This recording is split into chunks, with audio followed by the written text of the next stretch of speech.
كل العلوم سوى القرآن مشغلة إلا الحديث وإلا الفقه في الدين. الحمد لله رب العالمين والصلاة والسلام على عبد الله ورسوله نبينا محمد وعلى آله وصحبه أجمعين. So this is a brand new class, which again is continuing on from a class that I started several years ago in Dubai. And I think it's probably been, I don't know, it might have been 2 years, it might have been 3 years possibly ago that we started the class Buloogh al-Maram. And I'm going to come to explain what the book is and why it's important for us to study, inshaAllah ta'ala. But we started it around about, certainly longer than 2 years now. We've had it going in Dubai on a weekly basis.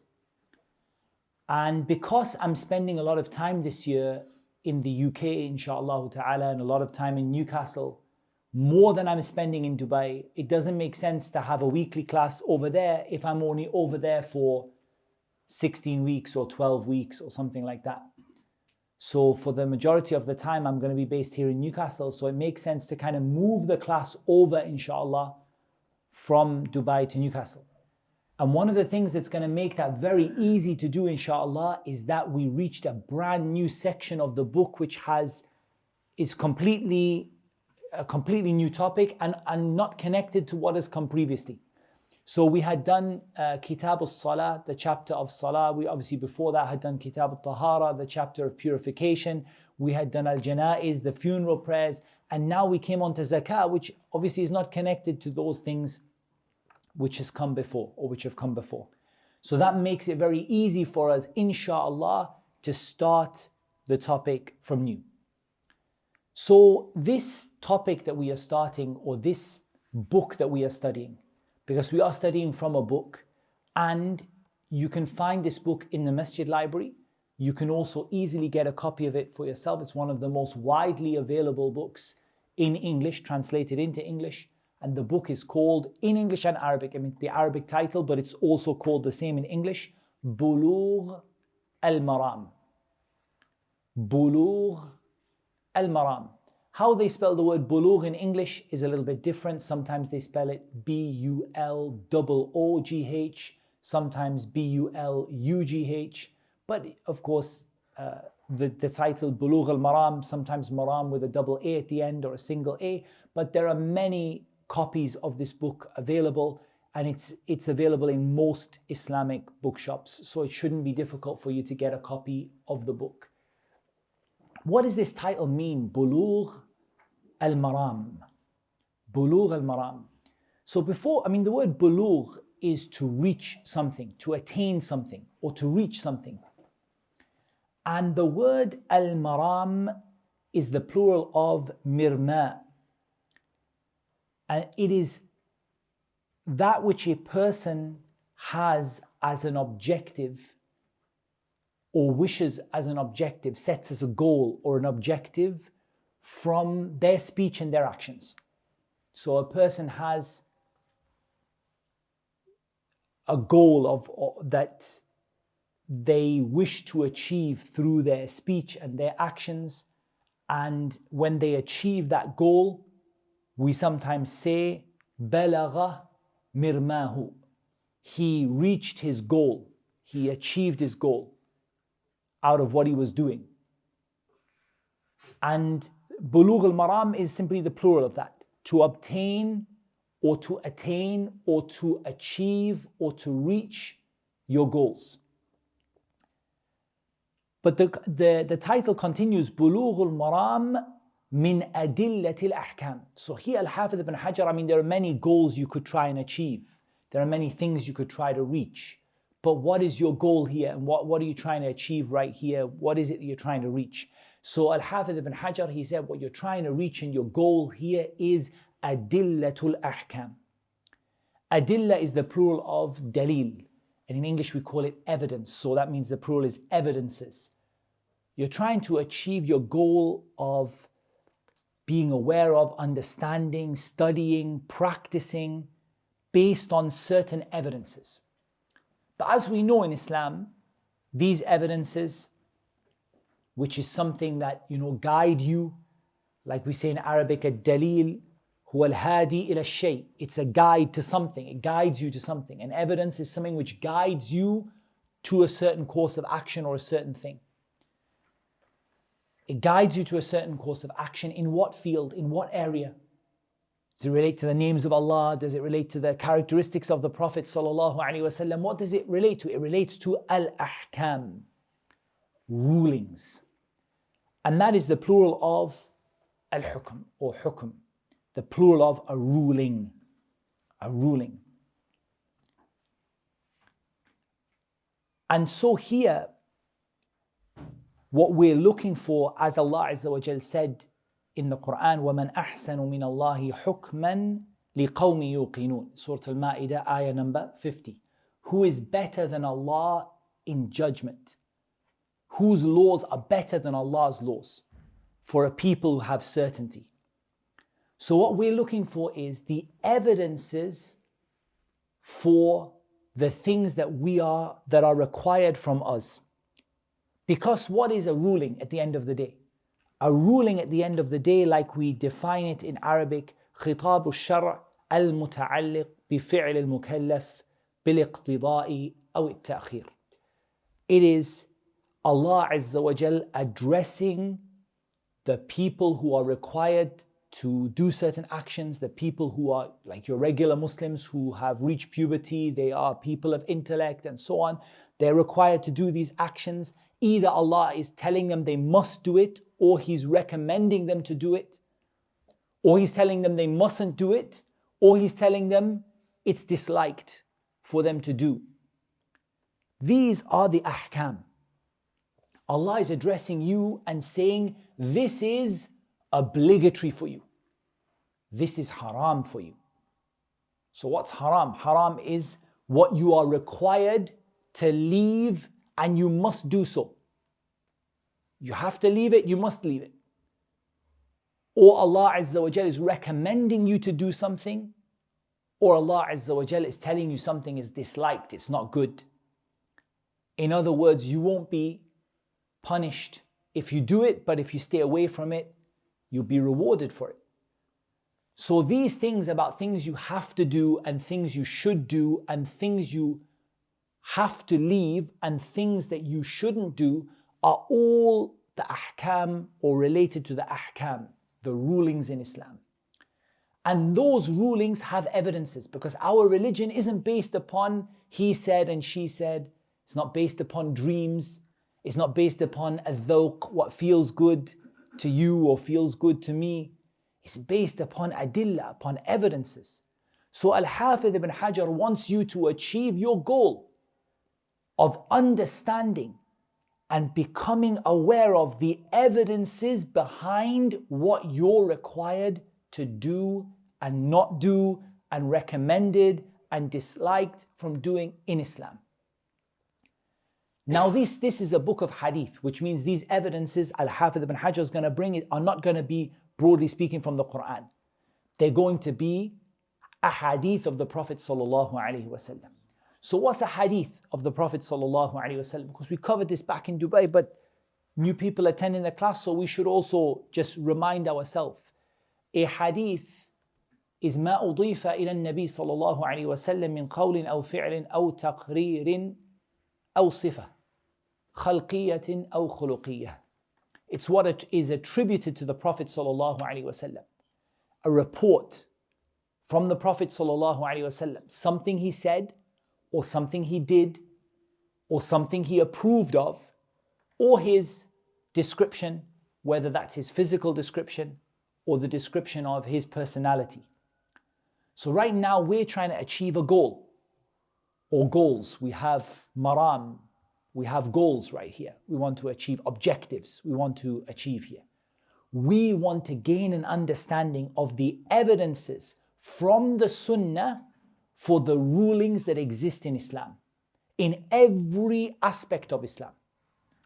So Al-Hafidh ibn Hajar here is following the order generally of the fuqaha, the order of fiqh. Start with purification, then prayer, then zakah, fasting, until Hajj. Finally, then he's going to go on. He's going to finally talk about some of the mu'amalat, some of the marriage and divorce and business, and all of these have rulings, right?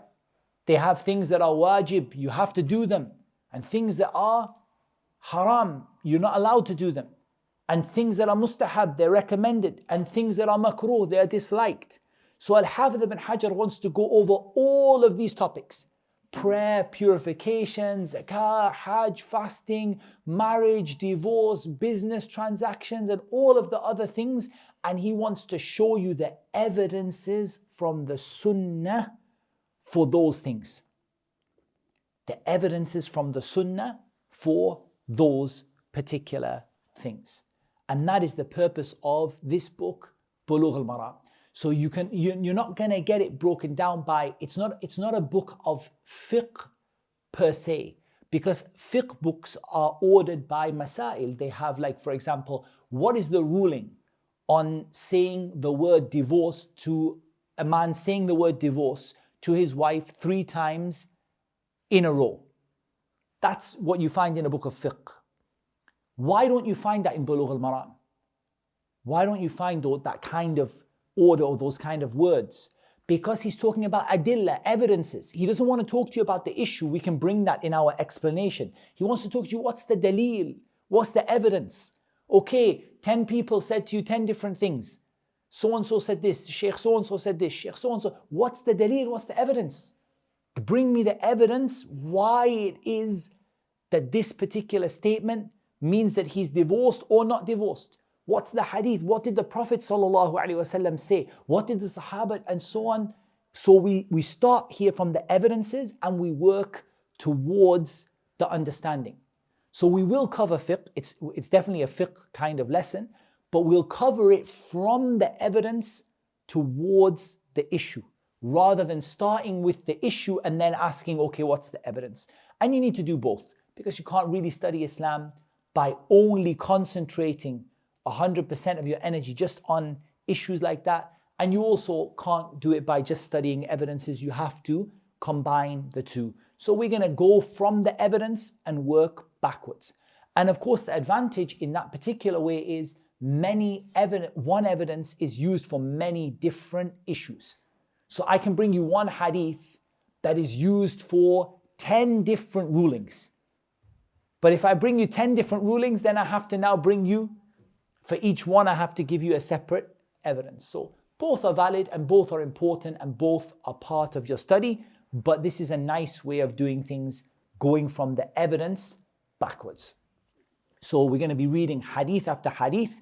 For each hadith, we're going to stop, make sure we understand it. Do we know what it means? Do we know what the words are? Do we understand the terminology? And then, what did the scholars do with this hadith? What rulings, what ahkam did they take out of it? Did they say this hadith means something is haram, or something is wajib, or fard, or mustahab, or makruh? What did they say about this particular hadith, and where does it fit into the picture of the rulings and the laws of Islam? And generally speaking, inshallah, you should expect from this class to get a really good understanding of the laws of Islam, generally speaking. We're starting with zakah. It was suggested to me by some of the people of knowledge that I should start with siyam, even though fasting is not, zakah comes first in the book, not fasting. They said you're coming close to Ramadan. But our feeling was that actually, alhamdulillah, not to say there's nothing to learn about fasting, there are many things that we don't know about fasting. But generally speaking, I feel the level of the need of people in terms of knowing how to give their zakah and the general ignorance about what it is and how to give it is probably more than it is with regard to fasting. Most people know the basic obligations in terms of Ramadan, but not many people, or not enough people, know the basic rulings as it relates to zakah. And because many people give their zakah typically in Ramadan, and we're going to talk all about giving zakah in Ramadan and whether it's right or not, and when not, and how you can do it and so on.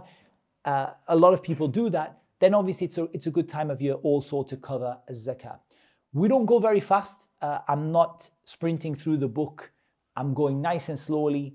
And I'm also not limiting myself to topics of fiqh either. Sometimes if the hadith has a general benefit in, as our hadith we're going to cover now does, I won't stop at just the fiqh. I will talk a little bit about the benefits, the other things we can take from the hadith.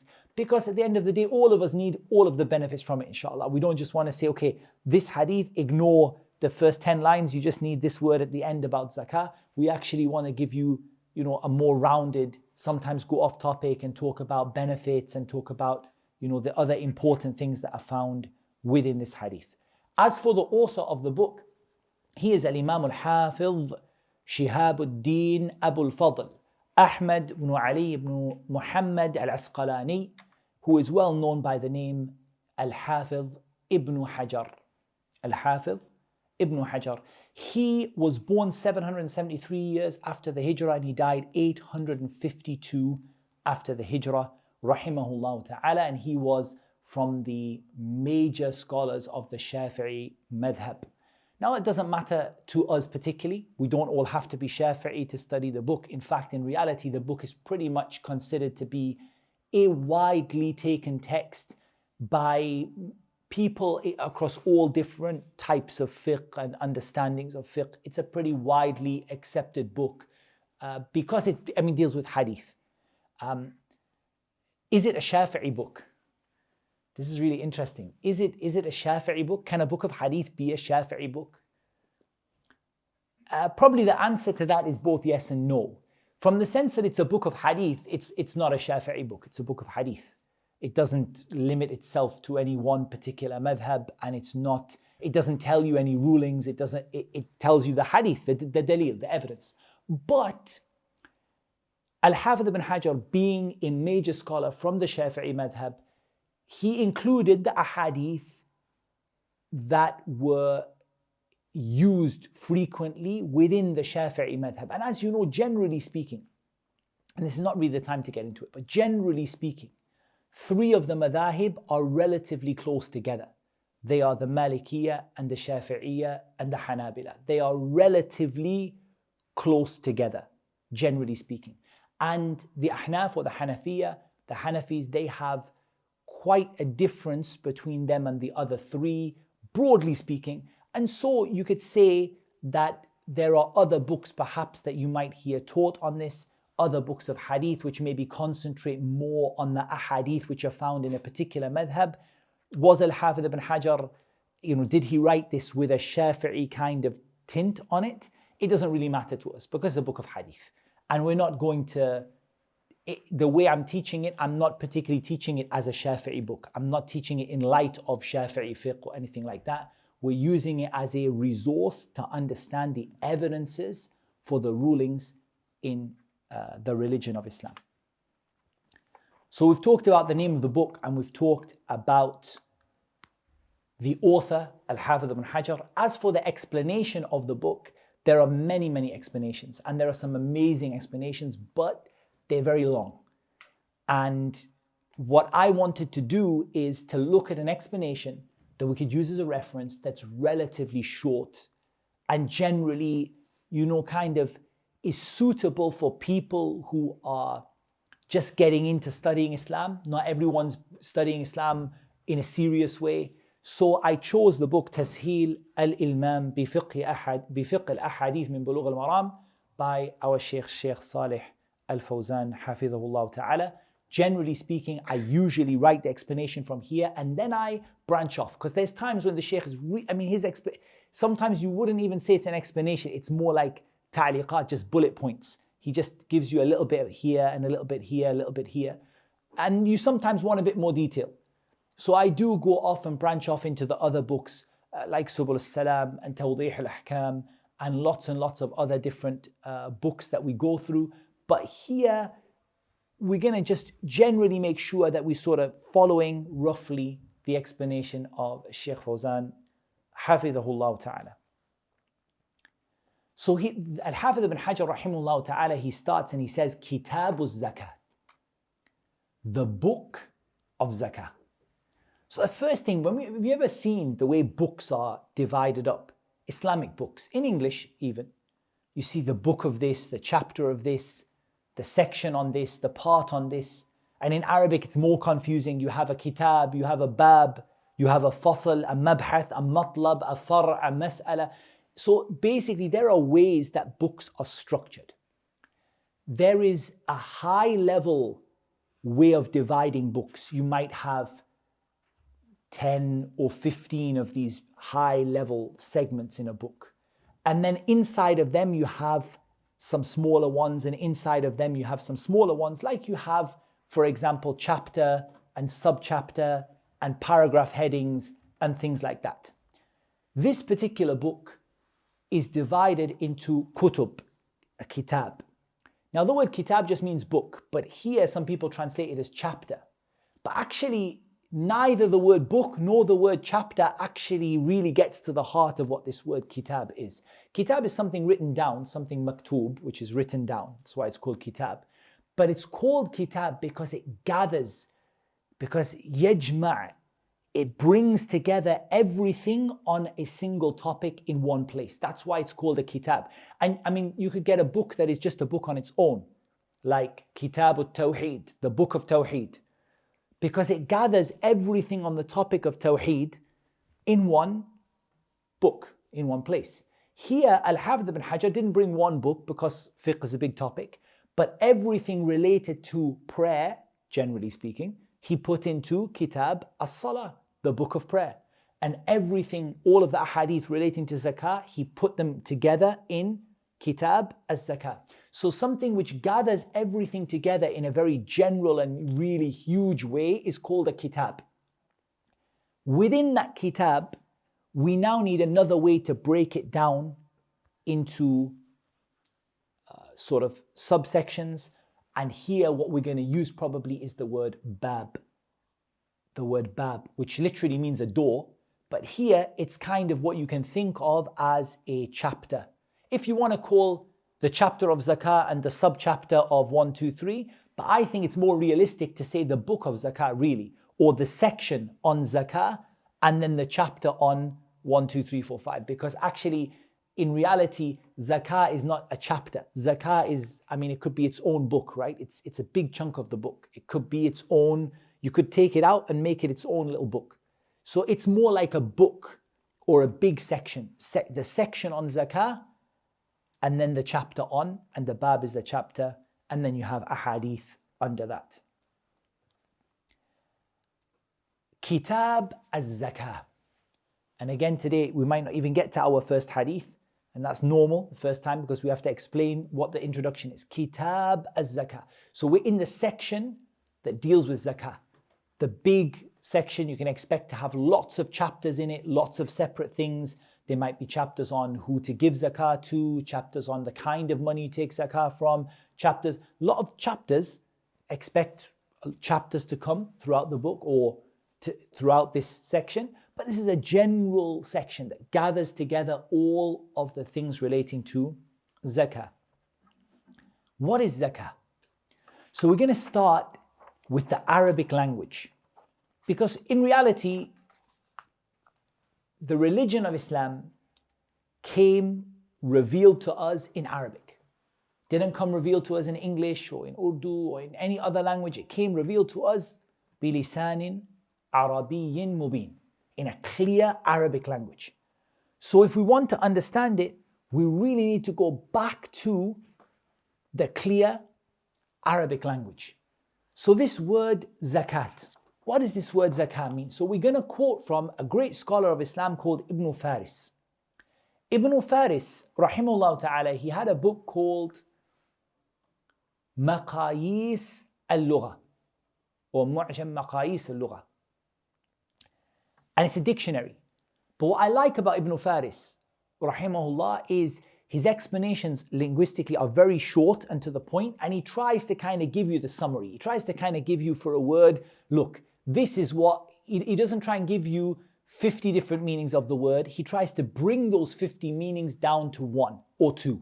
Let me just give you, what does this word actually mean?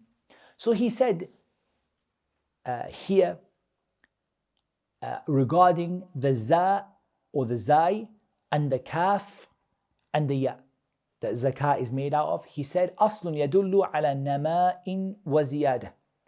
He said, this is a series of letters that indicate nama and ziyada. This is our first meaning.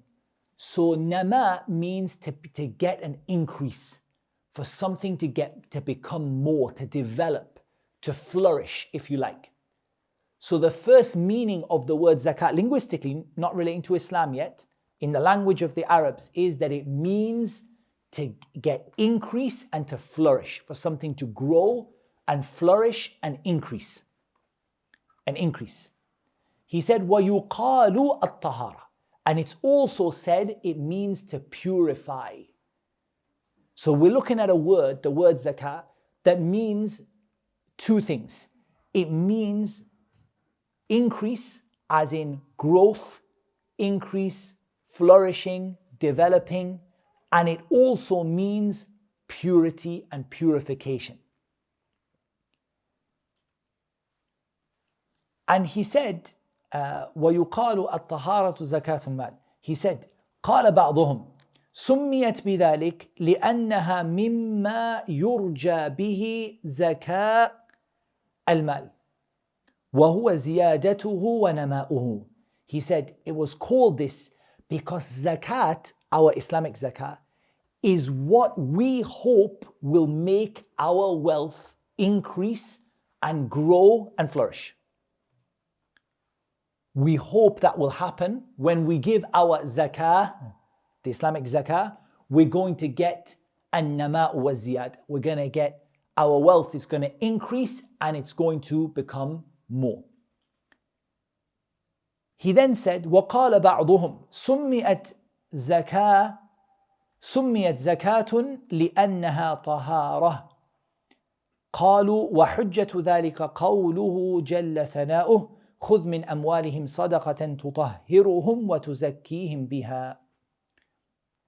He said, some of the people of language, some of the scholars of the language, they said it's called zakah because it purifies. They said the evidence for this, they brought an evidence. Why we're saying this? Because Allah said, take from their wealth a sadaqah, a charity, which will purify them and will give them zakah, will purify them and give them increase, or purify them and make them clean, make them pure. And that's in Surah At-Tawbah, ayah number 103. He said, وَالْأَصْلُ فِي ذَلِكَ كُلِّهِ رَاجِعٌ إِلَى هَذَيْنِ الْمَعْنَيَيْنِ وَهُمَا النَّمَاءُ وَالطَّهَارَةُ. He said, all of this comes back to two things, and that's what you love about Ibn Faris when he does explanation. Everything comes back to two things. It comes back to increase and growth, and it comes back to purification. And that tells us what the word zakah actually means in Islam.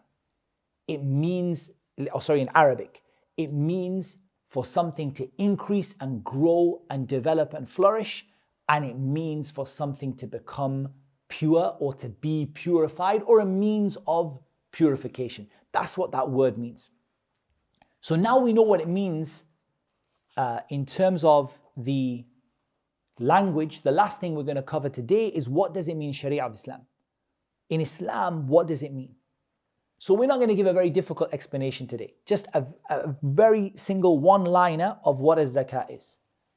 The scholars, they say, or one of the statements of the scholars about what zakah is in the Islamic terminology, they said, حَقٌّ يَجِبُ فِي مَالٍ خَاصٍ لِطَائِفَةٍ مَخْصُوصَةٍ فِي وَقْتٍ مَخْصُوصٍ. They said, it is a right. Zakah is a right, a haqq, it's a right, it's someone's right. It's a right which is an obligation. That's why we're talking about ahkam right now, right? We're talking about what's obligatory, what's haram, so it is a right that is an obligation. What's it an obligation for? Every healthy male, every sick female. What is it? Who is it an obligation? No, it's not related to people. It's related to specific kinds of wealth. Now here, just think about wealth as anything that Allah permitted benefit to be taken from, usually and normally. Anything that Allah normally allowed you to take benefit from. Wealth is not just pounds and dollars and dirhams. Wealth is anything that can be exchanged as a benefit, or anything which Allah permitted to take benefit from. So that's lots of things, right? That includes goods and services and all kinds of money and food and all different type of knowledge. But zakah isn't due on all of that. Zakah is a right which is obligatory on special types of wealth. Special types of wealth. So we're going to talk about all those special types of wealth as we go on through this particular course, inshallah ta'ala. But it's not every kind of wealth, because every kind of wealth would include the knowledge you have in your head, because that's a kind of wealth, because you can sell it, right? You can actually say, look, you can hire me as a consultant because I really know amazing things about ... Like, that's a kind of benefit. Even, somebody's time is again somebody producing some goods, services, food, animals. All of these are benefits which come under the topic of mal, of wealth. But the question is, which ones are zakah due for? Well, zakah is due for special types. It's not for everything. So we're going to cross out a lot of those types of wealth, and we're going to be limited with only certain types of wealth. But it's not just money. So let's get out of our mind two things. Get out of our mind that zakah is due on everything that you own, because it's not. And also get out of your mind that zakah is due upon only money or only gold. In fact, you're going to hear zakah due upon cattle. You're going to talk about zakah due upon crops, zakah due upon business goods, that is goods prepared for trade, or goods that are there to be sold regardless of size. We're going to talk about zakah due upon gold and silver, zakah due upon money, and whether money is actually gold or silver or something different. All of that we'll talk about, inshallah ta'ala. Now this wealth, where does it go? Does it just go, okay, I've taken my haqq. My haqq is this. My haqq, you've got that kind of wealth. It's gold. You've got gold, give me your gold. Okay. I've taken it. Now what? لِطَائِفَةٍ مَخْصُوصَةٍ. For a specific group of people. Can I give it to anyone? Can I give zakah to my father? Can I give zakah to my son? Can I give zakah to someone who is needy but not maybe poor or destitute? Can I give zakah to someone in a different country? All of these are things that we're going to have to answer, because it's not for everyone. Zakah is to be given to a very special group of people. Okay, when do I give my zakah? Every time I have gold, I have to take a piece off and give it to that special group of people. في وقت مخصوص, in a specific time. So there's a specific time for giving zakah. So zakah is a specific kind of money, goes to a specific kind of people at a specific time. That way we've understood a little bit about what we're talking about. So it's a right, it's a haqq, it's wajib, it's yajib, fard upon you. And the Prophet ﷺ used the word fard. Allah made it fard upon you. Allah made it fard upon you. So it's a fard, it's a wajib. It's a special kind of wealth that goes to a special kind of people at a special time. That's what zakah is. At a particular time. If you don't want to say special, you could say particular. A particular kind of wealth for a particular kind of people at a particular time. Now there are three terms, or two more terms that I want you guys to be familiar with before we conclude, that I just want, you might hear a lot in zakah, which almost when we hear about it, people use them in the Arabic term in English, and then everyone sits there confused. I have no idea what this word means. Two words that are going to be, you're going to hear that you might not be familiar with. One is an-nisab, and the second one is al-hawl. So what is an-nisab? With a noon, a sad, an alif and a ba, an-nisab is miqdarul mal alladhi la tajibu zakatu fi aqalli min. The nisab is a particular amount of money, or a particular amount of wealth, sorry, not money. A particular amount of wealth that if you have less than that amount, zakah is not obligatory for you. So let's use the word threshold. That's a good word in English. The word nisab, let's use the word threshold. But you will hear a lot of people talking about zakah, even translated or even in books, that they'll say, has your wealth reached the nisab? And you're like, what's a nisab and where do I get one? Nisab is a threshold. In other words, if you don't meet the threshold, you don't pay zakah on that particular wealth. We're not talking about other wealth. If you don't have enough camels, we're not talking about whether you have gold or silver. If you don't have, goods prepared for selling, for example, then we're not talking about whether that's related to how many sheep you have, for example. All of these things are different. But in that special kind of wealth, particular kind of wealth, have you reached the threshold? Have you reached the minimum amount? The minimum amount for which zakah is due, we call this the nisab. So call it, let's use the word, if we're going to use the word, we'll use the word nisab, and we'll use in English the word threshold. The amount that when you get to that amount, zakah becomes due. And al-hawl. Al-hawl, it just means the passing of a hijri year. Mururu sanatin hijriya. The passing of a hijri year. Underline, if you're making notes, write down the word hijri and underline it, because a lot of people, this is a first mistake we hear a lot of people make, is that they calculate their zakah, the passing of a year, by the passing of a Gregorian year. 1st of January to 1st of January. 1st of May to 1st of May. But that's not the timing for zakah. That's not what it means. وَحَالَ عَلَيْهِ الْحَوْلِ. حَالَ عَلَيْهِ الْحَوْلِ, it means the passing of a hijri year. Of a hijri year. So when a hijri year passes, we call this al-hawl. So has a hawl passed yet? You might hear people say, if you have the nisab and it passed al-hawl, you're like, okay, what do those two words mean? And if you reach the threshold and a hijri year has passed, the passing of a complete hijri year. Is every kind of zakah require the passing of a hijri year? This is also what we have to talk about. We're not saying every kind, because it wasn't in our definition, was it? We didn't say in our definition that one of the fundamentals of zakah is that every zakah has to wait a hijri year. That's not true. Not every kind of zakah has to wait for a hijri year. But this word, you'll hear it frequently. The word, the passing of a hijri year. That's what we call al-hawl, the passing of a hijri year. And that's not required for every kind of zakah, but most kinds of zakah, probably you can say, require the passing of a hijri year.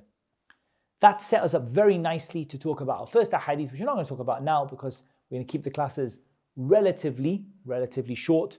Ideally, I'd love to keep them to half an hour, 45 minutes, something like that. We don't want to go too far, inshallah, beyond that, because it becomes difficult for people to attend, and we want to make it easy, inshallah. It's a marathon rather than a sprint. We want to go through them slowly rather than sort of sprint through them.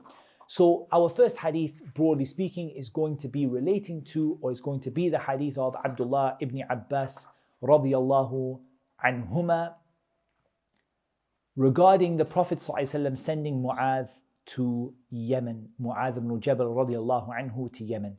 So next class, we're going to start by reading the hadith, inshaAllah ta'ala. Al-Hafidh ibn Hajar quotes the hadith in a summarized form. He doesn't quote the full version. Again, because he's written his book about a particular topic. So he doesn't want to bring in all the topics in that hadith. He just wants to bring in the topic that he wants. But we're actually going to go back next lesson and bring the hadith in its whole version, because there's a lot of really, really useful things for everyone to benefit from, aside from just the topic of zakah, inshallah. So that will be next week, inshallah ta'ala. I do sometimes have to go away. When I do go away, I will try and let you guys know, and definitely the masjid will announce, and I will ask them also to put on their social media as well to announce when the class won't go ahead in case there's any missed days. But generally speaking, we try to stick to this regular Tuesday night, and that we finished. The only thing we finished there is just the words Kitab al-Zakah, the chapter of, or the book of Zakah, just to understand roughly what are we talking about with Zakah, and just in general, what are we talking about? And then inshallah to talk about a little bit about the sort of some of the terminology. Very briefly, what are some of the wisdoms? Like what are some of the wisdoms behind zakah? Like why, if someone to ask you, like a non-Muslim, because there's an interesting question about wisdom. A lot of people ask this. Why do we pray? Your first answer should always be, أَلَا يَعْلَمُ مَنْ خَلَقَ وَهُوَ اللَّطِيفُ الْخَبِيرُ. Doesn't the one who created know? And He is the subtle and the most subtle, all aware.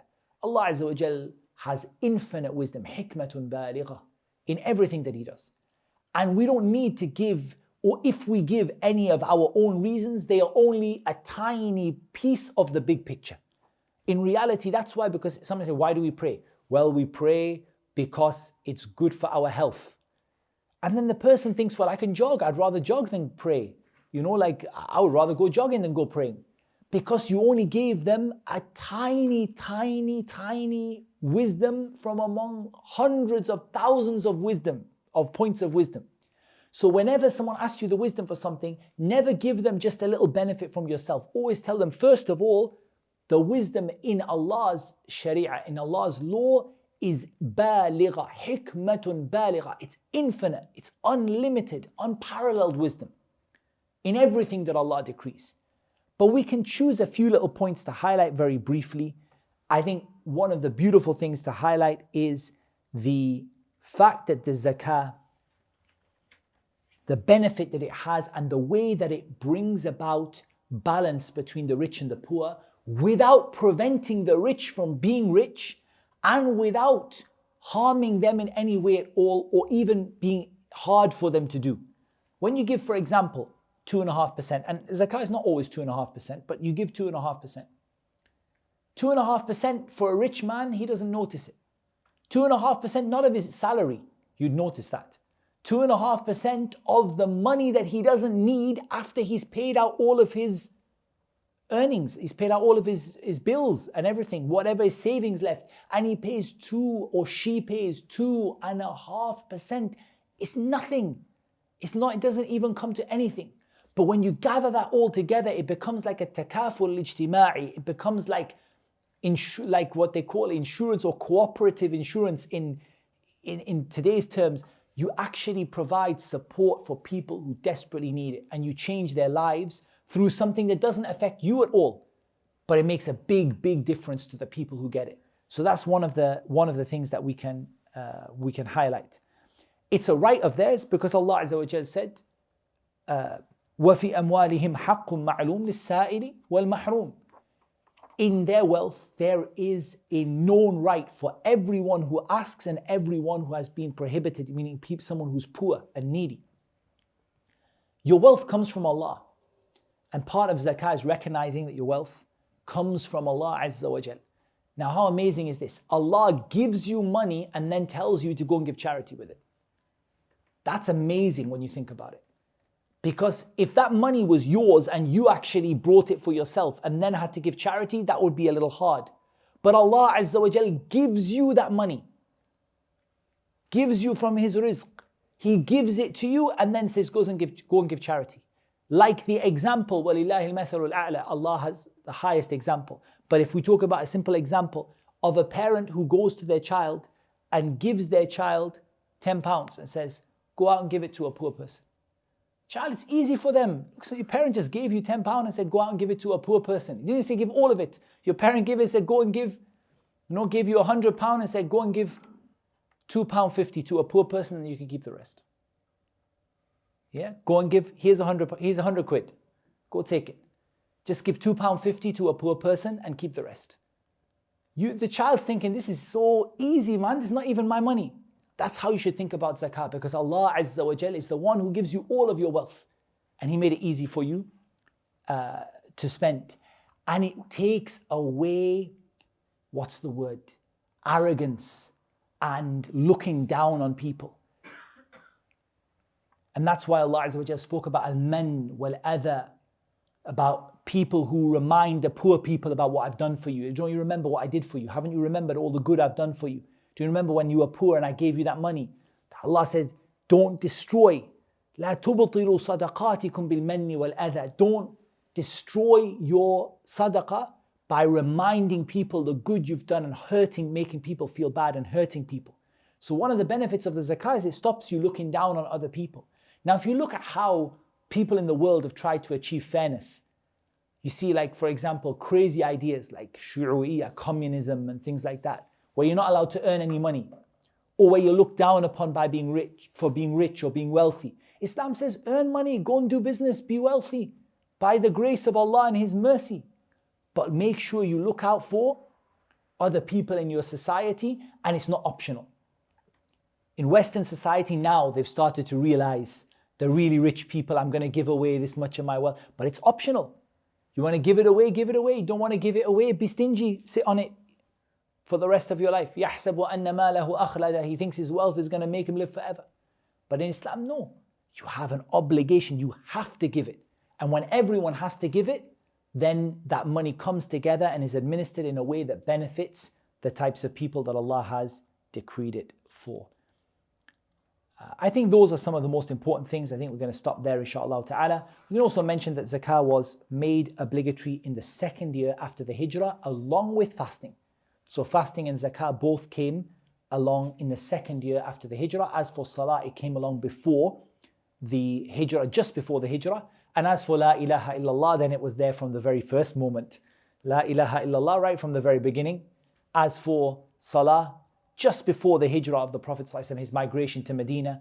And as for zakah and fasting, the second year.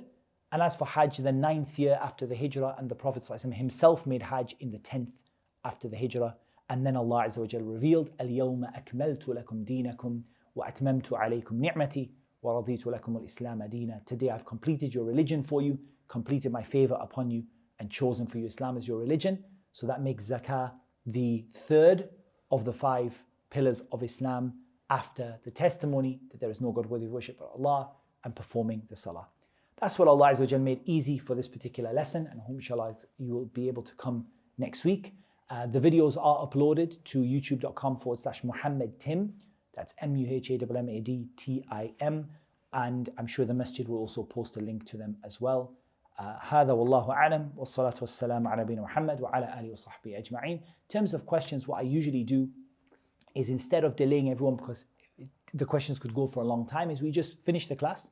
And then if anyone has questions at the end that they want to bring, they're welcome to come and chat as we're going out and we're cleaning up. And that way we don't take the time from everyone, especially because this is something where the question might be answered over 5 weeks or 6 weeks. Like, it takes time to get to the end. So it's not really a question and answer type of class. But you're welcome to ask at the end as always. And Allah Azza wa Jalla knows best. Wassalatu wassalam ala nabina Muhammad wa ala alihi wa sahbihi ajma'in. Jazakumullah khairan for watching. Please subscribe, share, and you can visit muhammadtim.com.